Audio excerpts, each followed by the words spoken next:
നമ്മൾ പൊതുവായിട്ട് ഇപ്പം ഞാനൊരു ഇപ്പം ശരിക്കും പറഞ്ഞാൽ ഞാൻ പ്രിയങ്ക എന്ന് പറഞ്ഞു കഴിഞ്ഞാൽ ശരിക്കും ഞാൻ ആ പൊതുവെ സ്ഥലങ്ങളിൽ എന്നെ പ്രിയങ്ക എന്ന് അറിയുന്നുണ്ട് ഇപ്പോൾ.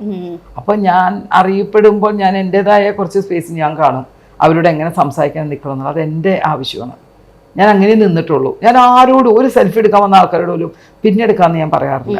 ഞാൻ പറയും ഇനിയിപ്പോൾ അഥവാ എടുക്കാൻ പറ്റുന്ന സാഹചര്യം ഞാൻ വരാട്ടോ എന്നിട്ട് ഞാൻ പുറത്ത് വന്നു കഴിഞ്ഞാൽ ആദ്യം അവരന്വേഷിക്കും അവർ പോയോ എന്ന്. കാരണം നമ്മുടെ കാര്യങ്ങൾ എപ്പോഴും അവരാണ് നമുക്കുള്ളത്. നമ്മൾ പൊതുവായിട്ടുള്ള ഒരു വ്യക്തിയാണ് ഇപ്പോൾ.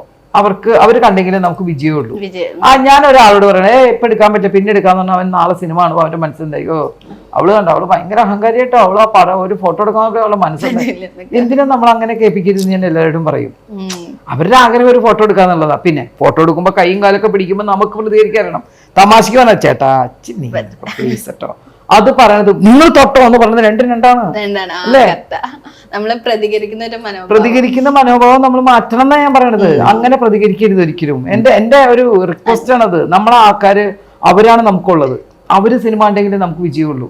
എന്ന് വെച്ചാൽ അവരെ നമ്മൾ ഒരുപാട് ഇതാക്കാനല്ല, അത് സംസാരിച്ച രീതി മാറ്റി കൊടുത്താൽ മതി. അപ്പൊ തന്നെ നമ്മളും ഹാപ്പി. അല്ല നമ്മൾ മിക്കവാറും ഈ ലൊക്കേഷൻ ചെല്ലുമ്പോൾ സ്റ്റിൽസിന്റെ ആവശ്യം അവർ പറയും. പക്ഷെ നമ്മൾ കോസ്റ്റ്യൂമിലായിരിക്കും, ചിലപ്പോൾ ആ ഗെറ്റപ്പിലായിരിക്കും, ആ ആക്ടർ റിവീലായി പോകും ചിലപ്പോൾ. അപ്പൊ ഇതുകൊണ്ട് എന്താന്ന് വെച്ച് കഴിഞ്ഞാൽ ചിലപ്പോൾ നമ്മൾ പറയും കോസ്റ്റ്യൂം ചേഞ്ച് ചെയ്തിട്ട്. അതെന്താ നമ്മൾ പറയണത് അങ്ങനെയാ. മറ്റൊരു എന്താ പറയാ, ചിലർ പറയും ഇപ്പൊ എടുക്കാൻ പറ്റില്ല, ആ മൂഡാണ്.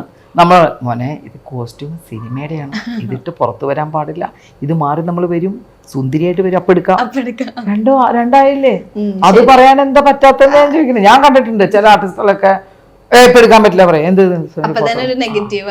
ആയില്ലേ നെഗറ്റീവ് ആയില്ലേ? വേറെ മൂഡിലായിരിക്കും അന്നേരിക്കുന്ന ചിലപ്പോൾ ആ ക്യാരക്ടർ കൂടുതൽ സഞ്ചരിച്ചുകൊണ്ടിരിക്കുന്ന സമയത്തായിരിക്കാം. പലരും പല രീതിയിലായിരിക്കും. ഞാൻ ഒരു സ്ഥലത്ത് തിരുത്തി കൊടുത്തിട്ടുണ്ട്.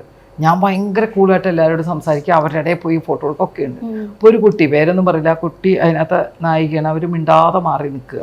അപ്പോൾ ഇവരെന്നോട് പറഞ്ഞ പിള്ളേരുകൾ കുറേ ആൺപിള്ളേരാണല്ലോ, ഞാൻ എല്ലാവരുമായിട്ട് കമ്പനിയായിട്ട് എല്ലാവരോടും ഞാൻ കമ്പനിയാവും.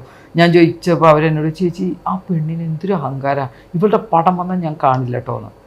അപ്പം ഞാനത് അറിയുന്നില്ല. അപ്പോൾ ഇവരെ മനസ്സിൽ തീർന്നപ്പോൾ മോനെ നിനക്കൊരു കാര്യം അറിയോ, ആ കുട്ടി അങ്ങനെ ഇരിക്കണ എന്താ അറിയോ, അവൾക്ക് ഇന്ന് വീട്ടിൽ പോകണ്ട, അവളുടെ ആരോ കസിൻ മരിച്ചിരിക്കുക, അതിൻ്റെ വിഷമത്തിലിരിക്കുക. അപ്പോൾ ചിലപ്പോൾ ആ കുട്ടിയുടെ മൈൻഡ് വേറെ ആയിരിക്കും. എന്ന് വെച്ചാൽ അവരെ തള്ളി പറയരുത്, നാളെ അവൾ കാണുന്നത് വേറെ മൈൻഡായിരിക്കും. ഇന്ന് ചിലപ്പോൾ ഓരോരുത്തർക്കും ഓരോ മാനസികാവസ്ഥ പല സമയം നിങ്ങൾക്ക് ഉണ്ടാവില്ല. നിങ്ങളിപ്പോൾ വന്ന് നിന്നു, നിങ്ങളുടെ വീട്ടിലൊരു പ്രശ്നമുണ്ടെങ്കിൽ നിങ്ങളൊന്ന് ഇവിടെ നിൽക്കുമോ? അപ്പോൾ അതുകൊണ്ട് അങ്ങനെ ആരും തെറ്റിദ്ധരിക്കരുത്, എന്ത് തിരുത്തി കൊടുക്കുക. കാരണം നമുക്കതേ പറ്റൂ. അല്ല അവളെ വെറുപ്പിക്കുകയല്ല നമ്മൾ ചെയ്യേണ്ടത്. ചിലപ്പോൾ ഒന്നും ഉണ്ടാവില്ലായിരിക്കും, പക്ഷെ നമ്മൾ അങ്ങനെയും പറഞ്ഞാൽ നമ്മുടെ ആർട്ടിസ്റ്റിനെ നമ്മൾ സേവ് ചെയ്യാറുണ്ട്. അങ്ങനെയല്ലേ മോനെ, നിന്റെ സ്വഭാവം ആണോ അവന്, അവൻ നിൽക്കണോ നോക്കിക്കുക, അവന്റെ സ്വഭാവം വേറെയല്ലേ. ആ പ്രശ്നം ഞാൻ പറഞ്ഞു, അവൻ എടാ നീ ഒന്നോ രണ്ടോ തല്ലൂലേ? തല്ലും. നീ തല്ലുവോ? ഇല്ലേ ചേച്ചി. അപ്പൊ എല്ലാവർക്കും പല സ്വഭാവമാണ്. നമ്മൾ 5 പേരിലും ഒരുപോലെയല്ല. ഞാൻ പറഞ്ഞു കൊടുക്കാറുണ്ട്. നമ്മളെ കൊണ്ട് പറ്റുന്ന നമ്മൾ പറഞ്ഞു കൊടുക്കും, വേണമെങ്കിൽ കേൾക്കട്ടെ അല്ലേ. സിനിമ കണ്ട് പോലും ചെയ്ത് നമ്മൾ പറഞ്ഞ് നേരിട്ട് ലൈവ് പറഞ്ഞു കൊടുക്കുന്നില്ലേ. ഇത്രയും പറഞ്ഞല്ലോ, നിങ്ങൾ മനസ്സിലാക്കുക, അത്രേ ഉള്ളൂ. പിന്നെ നമുക്ക് ഇതിനകത്ത് എല്ലാ വിധത്തിലുള്ള ക്യാരക്ടേഴ്സും വരും. അതാണ് അതിന്റെ ഒരു വർണ്ണ ഭംഗി എന്ന് പറയുന്നത്. അങ്ങനെ എല്ലാം കൂടെ വരുന്ന ഒരു സിനിമയാണ് സൂപ്പർ ജനി. അതെ, ഈ നമ്മുടെ ലൊക്കേഷനിൽ എങ്ങനെ ഉണ്ടായിരുന്നു? ഇതേപോലെ ജോളിയായിട്ട് ഞാൻ എന്റെ ലൊക്കേഷനിൽ വരുമ്പോ എപ്പോഴും അങ്ങനെ തന്നെയാണ്. ഞങ്ങളുടെ ലൊക്കേഷൻ എങ്ങനെയാ വെച്ച് കഴിഞ്ഞാൽ ഞങ്ങൾ എല്ലാവരും കൂടെ നല്ലവണ്ണം സംസാരിച്ചിരിക്കും. നമ്മളെ കൂടെ വരാത്ത ആൾക്കാരെ നമ്മൾ എന്ത് ചെയ്യും, താല്പര്യമില്ലാത്ത ഒരു ബുക്ക് വായിക്കുകയോ മൊബൈൽ വിളിക്കുകയോ അവർ പോയിക്കോട്ടെ. ഞങ്ങൾക്ക് ഞങ്ങളുടേതായ സ്പേസ് ഉണ്ട്, ഞങ്ങൾക്ക് പലതും പറയാനുണ്ട്. ഞങ്ങൾ ഒക്കെ അടിച്ചു പൊളിച്ച് നമ്മൾ അല്ലേ. ഇവിടെ ഇപ്പൊ ചേച്ചി ഇന്റർവ്യൂല് വന്നിട്ട് ഇത്ര സംസാരിക്കുന്ന നമുക്ക് മനസ്സിലായല്ലോ, ലൊക്കേഷൻ അടിപൊളിയായിട്ട്. നമ്മളങ്ങനെ നമ്മളെ സന്തോഷിക്കാൻ വേണ്ടി വരണം, ദുഃഖിക്കാൻ വേണ്ടി പോകണമല്ല. നമ്മള് വർക്ക് ഇത്രയും നല്ല രീതിയിൽ ഹാപ്പി അതെ മൂടോട്ടാണ് പരിപാടി. അപ്പൊ നമ്മുടെ ഇങ്ങനെ സിനിമ റിലീസിന് എന്താ നമ്മുടെ പ്രേക്ഷകരോട് പറയാനുള്ളത്? വളരെ ചിലവ് കുറച്ച ബഡ്ജറ്റിൽ ഒരുപാട് ആർട്ടിസ്റ്റുകളുണ്ട്. ആർട്ടിസ്റ്റുകൾ എന്ന് പറഞ്ഞാൽ ചിലപ്പം മുഖ്യധാരയിൽ അതുപോലെ നിൽക്കുന്ന ആർട്ടിസ്റ്റുകളായിരിക്കത്തില്ല. അങ്ങനെ ഒരുപാട് ക്യാരക്ടേഴ്സ് ഉണ്ട് ഇതിനകത്ത്.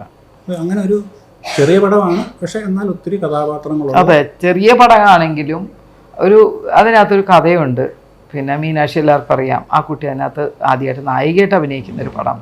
അപ്പോൾ ഇതെല്ലാം കൂടെ വെച്ച് നോക്കുമ്പോൾ പുതിയ ഡയറക്ടർ, പുതിയ പ്രൊഡ്യൂസർ, ഞങ്ങളെപ്പോലുള്ള കുറേ ആർട്ടിസ്റ്റുകൾ എല്ലാം കൂടെ ചേർന്ന ഒരു എന്താ പറയുക, ഒരു നാട്ടുപ്രദേശത്ത് നടക്കുന്ന ഒരു ചെറിയൊരു കഥ.